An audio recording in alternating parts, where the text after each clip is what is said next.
guys, welcome to our channel. In this video, I will show you how to post a 3-minute long video on TikTok. So for that, we have to go on our TikTok app.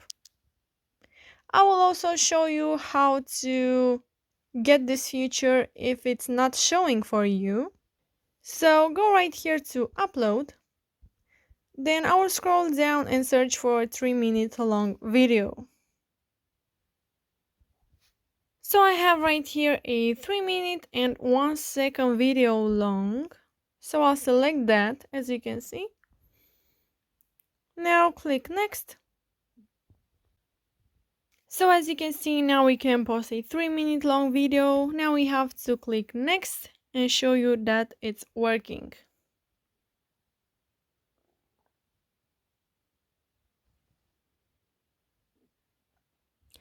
Now here you can add some effects, text stickers, and then click next.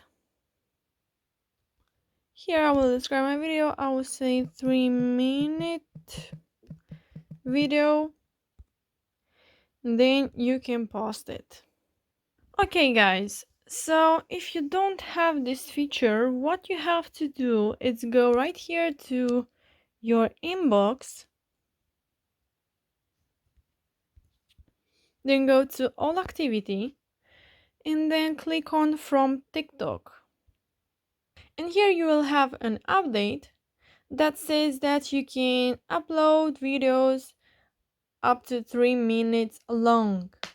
Guys, if you didn't receive this message, you have to go to your Play Store and update your app. Make sure that is updated, and this way you will receive all the features. So that's it guys, I hope you liked this video. If you did, you can also smash that like button and subscribe to our channel. Thank you so much for watching. Have a great day. Bye bye.